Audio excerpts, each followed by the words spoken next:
akkasii walitti bu'anii boolee keessatti haadha faatee waan ishee mudate asumaan sinitti hima kun boolee keessatti jechuudha. Isa gaafa deemaa jirtuti immoo irra deebitee deemtee kan jedhus namoota baay'eetti gaaffii ta'ee jira. Baay'ee naazinsiiftee wallahi haadha faatee bexaam takka gara laafettiidha. Ummu seenaa jinija keessa wallaalanii walitti boo'u jirani. Yoo Dubaay deemtes hin deebitaa deemtee deebita miti maaf boosena boosifta jechuu jirti ummu seenaani. Haa ta'u garuu namni takka ol biraa deema malee walitti deebi'uu isaa akkaataa walitti deebi'uu isaa rabbi tokkicha beeka. Namni gaa waggaa lama wajjin jiraate miti ji'a tokko wajjin jiraate iyyuu rakkoos balloos waa hedduu wajjin argee jira.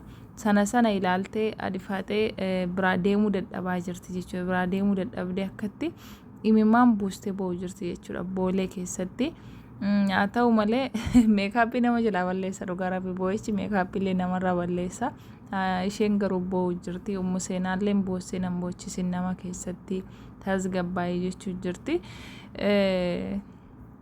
Guyyaa gaafa duraa haadha faatee Dubaay deemuuf qophooftee abbaa seenaa wajjin jechuudha asilii wajjin qophooftee meeshaa guurratanii akkasuma waa hedduullee caccabsaa minaaminii guuree ka'ee karaatti harkattafee boruu irra deebi'een deemuu danda'a jettee dubbattee turte jechuudha.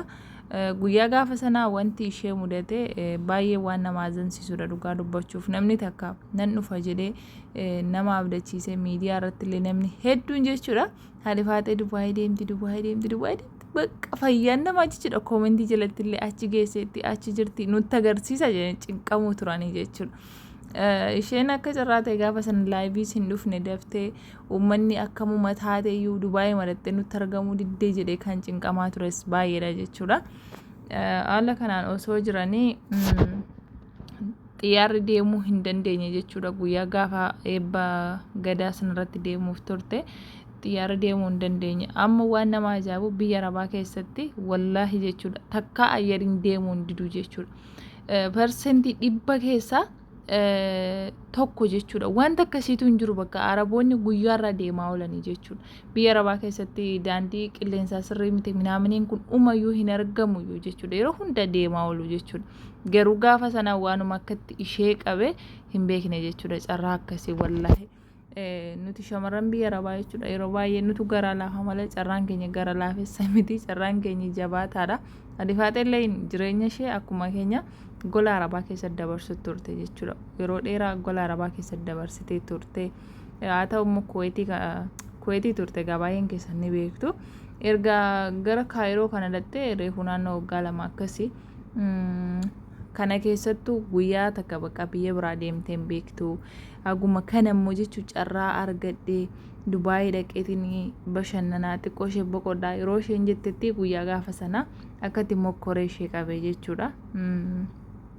Wallaahi namni birrii qabu Itoophiyaa irraa yoo ka'e Dubaay dhaqee bashannanee sammuu isaa boqochiisa jechuudha. Maa akkatti boossi garuu qo'e wallaahi billaahi garaa na nyaatte maa akkatti boossi qo'e maal jechuun wallaahi haadha ishee biraayyuu deemtee maal akkatti garaa na nyaatte wallaahi lazima dhifaate akkatti gara laaftiisa innaa gaafa bakka takka dhaquuf kaatan jechuudha. Gaafa bakka tokko dhaquuf kaatanii dura deemaa jira minaamin jettanii inaaseenaa wallaahi billaahi Oromoon kun jechuudha yeroo baay'ee wanti inni gabaatti baasee dubbatuu fi wanti inni gabaatti baasee agarsiisu jechuudha. Ija namaa ta'ee mokkorsorra bumarraas haa ta'u bakka baay'ee milkaa'u jechuudha. Yeroo baay'ee waa godhanii kaanii godheera jedhanii mul'achuutu irra gaariidha. Gochuuf hin jedha karoorsaan jira gaafa akkasiiti. Gaafa akkasitti waa saamu yeroo baay'ee namaa milkaa'u jechuudha. Kaza bu'ala amma gaafa soo haftee deemte moo akkamii kan jedhutti immoo achi darbina jechuudha.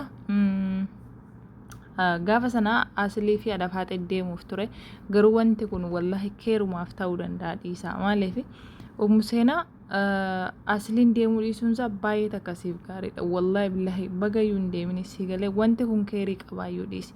Erga gaafa safanii lammata irra deebi'anii tikeetii murachuun xiqqoo ishee in ulfaata jechuudha. Gaafa sanayyuu abbaa qabeenyaa sani kan tiraanspoortii ispoonsara ta'ee fi tikeetii mureef abbaa qabeenyaa sana maaliif eebba kiyyarratti argamanii naaf kabajanii Beekaa akkasittiin beeksisa naaf haa godhan jedheetu tikeettii mureef jechuudha waan sana ajaa'ibu. Ergisii immoo namni gizee lama irra deebi'ee tikeettii namaa muru yaa'u gara fuulduraatti irra deebi'anii dhaquu danda'u.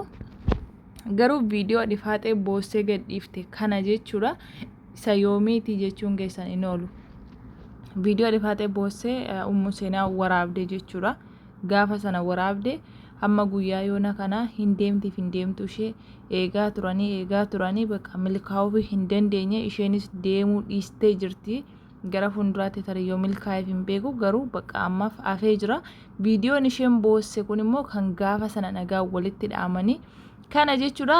Asliin dhaquu dhiisuunsaa baxaamii takka gaarii wallahi femesoonni ko gaafa biyya biraa deeman jechuudha yeroo baay'ee namaajiin walitti dhiyaatu namaajiin bubbuluu isin galee amma dhuguma bare qoosaan jiru aartistoonni kun faan namoonni takka baay'ee beekamtii qabanii gaafa biyya tokko irraa kaanii biyya tokko dhaqanii bakka qofaan bulan isin galee achitti jaalallee baafatu nama baay'eet isaan beekaa itti dhiyaataa kanuma geessa namni illee sadaqaa godhaaf isin galee sadaqaa kanatti baay'isanii jechuudha keessumaa dhiira famasii bakka sadaqaatti itti baay'ataa jechuudha isin galee sila amma asliin Dubaay deemee ta'e wallahi itu sadaqaa shamarranii wajjin walitti hin sadaqatini galuu isaa rabbi beekaa jechuudha. Maaliif gaafa meesonni yeroo maraayyuu akkasii jechuudha. Dhiifama hundallee ta'uu baatu dhugaa dubbachuuf uma jira waan akkasii hin jiru hin jeenaa bakka isin hin jira dhibbarraa dhibba hin jira garuu kan hin goones kan hin milkoomneefis jiraachuu danda'a. Baay'ee yaada seenaa rabbiin keeriif si godhe si asliin manatti si hafuunsaa carraan ayyarii dhibuun isaatu siif waan guddaadha. Jaarsa kee manatti si eege si galee uummata akkasiin fayyadu jechuudhas. Namni jaarsa kee sirraa ilaallataa waa saddaqataa si galee achitti waa babarsiisaninnaan inni lammata waanuma Ameerikaan deema jedhu kanayyuu dhiisee Dubaayitti kan biraa fuudhuu danda'a jechuudha. Innaa qoosaadhaa wallahi adifaatee akkasitti haftee jirti ergisii irra deebiteellee deemaa hin jirtu. Garuu baay'ee qalbii cabdee miskiina wallahi billahi garaana yaatte uumaa miti bakka yeroo dhiyootti rabbi Ameerikaa ishee geessee nu agarsiisu eessa bakka isheen guutte bakka isheen naquuf niyyette sana rabbi yaada murada ishee guutu yeeni fiqira dhafaatee si jaallannaa si kabajnaa waddishaallahu nagaan turaa isinitti haa tolu yoo dogoggorre dhiifama isiniin jechuu barbaada. Mana kana subscribe godhaa dhiyoo kana wayii maakiin biyyan galee jettee jennaan isheen finfinneen jira jennaan anillee hin galte jedhee poostii isinii godhe mucaa wayii jechuudha koomentii jalatti dhuftee misoomaa sobdaate waan dhugaa gadhiistan yeroo hundaa si hordofan jette kaza isheetu finfinneen jira jettee ammaala godhumee qoy Oromoo yoo dhugaa jaallata akkoo yoo waatti makan malee ani garuu hinkijibu iyyuu malee wallahi ani hinkijibu akka nama miidiyaatti hinkijibu ani qima miidha qulqulluun haasaa isinii galee gaarummina namaa malee ammeenya namaatu maxxansu ani yeroo baay'ee ammas waan sin bohaarsu irratti hin xiyyeeffadha. Bakka rabbi jedhe dhiyeenyatti immoo biyyan gala viidiyoo namaatu isa kan mataa kiyyaan dalagaa inshaallah subscribe gochuun maatii gochuun na hordofuu hin dagatinaa borus arras baay'ee du'aa godhaa hunduma keenya.